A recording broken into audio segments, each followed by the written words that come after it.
So today in the crock pot, we are going to be making some red beans and then obviously rice, red beans and rice, but you don't make the rice in the crock pot, you make the rice on the side. Anyways, I have a pound of light red kidney beans that I'm going to rinse and then drain really well.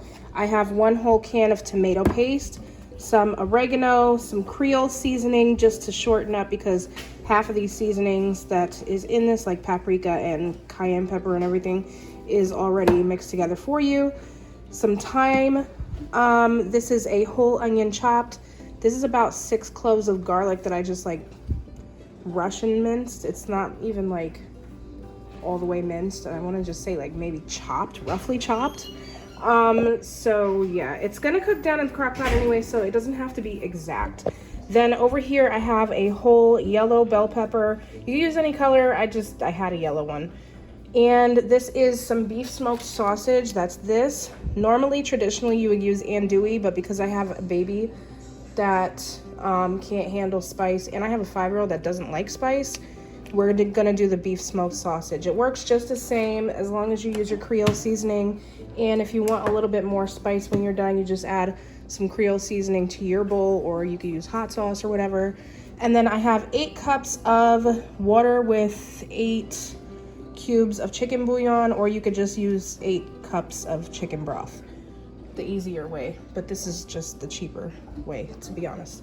So I'm gonna go ahead and get my kidney beans rinsed and drained, and then I'm gonna add all of this to the crock pot.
Alright y'all, so this is how it, ooh, sorry, I just closed that cabinet with my other hand. This is how it looks with everything in there. It's very easy, you just dump and go. I'm gonna cover it and put it on low, and I'm actually cooking this overnight because it will just be easier, because these, the dry beans, they have to cook for like a very, very long time, low and slow, to get all that flavoring and to get them nice and tender the way you want. So this is actually gonna cook for us overnight. Standard though, if you were gonna do this during the daytime, it's basically 8 to 10 hours, which again, that's why I'm cooking it overnight, because I'm not up early enough to do this productively. Like, I'm up that early that it could cook that long, but I'm not gonna remember to do it. I'm not gonna feel like doing it. I'm not gonna wanna do it. It's just easier for us to do something that's gotta take that long to cook overnight. And then in the morning, I will just turn it to warm, and it will just sit on warm all day until we're ready to eat. And it's actually gonna be really great flavor. It's gonna taste like it's been cooking for forever, and it's gonna taste like it has sat for forever. The flavors are gonna settle in real nice. So I guess I will see you guys tomorrow. All right, y'all, it is the next morning, and this is my first time checking this. I'm telling you, the whole house smells so good.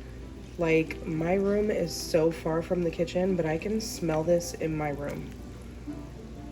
Look at it, it looks great. I'm just gonna give this a quick stir up.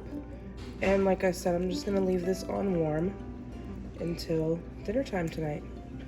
But yeah, everything is fully cooked. I'm just gonna take a fork though and just make sure that these beans are tender enough, but other than that, everything is finished.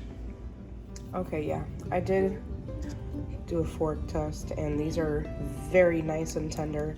Also, one other thing that I like to do is I like to scoop out some of this.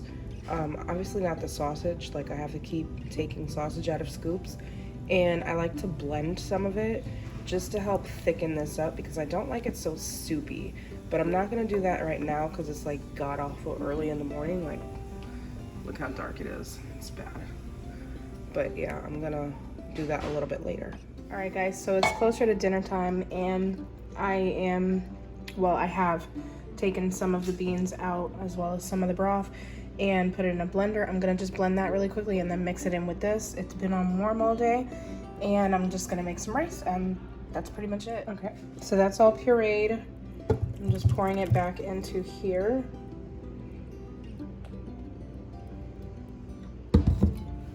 I'm gonna stir it up, and then you see now how it's a lot thicker. It's not as soupy. That's how I like my red beans.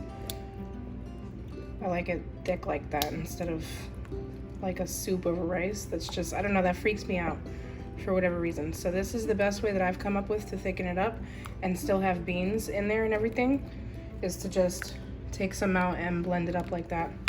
So I'm gonna go ahead and make the rice, and then we'll be ready for dinner. All right, and simple as this, guys. Here is my bowl of rice, and I'm just gonna spoon some of this. And I'm gonna mix it a little bit first, but yeah. Spoon some of this. Please don't get everywhere on my counter. Onto there.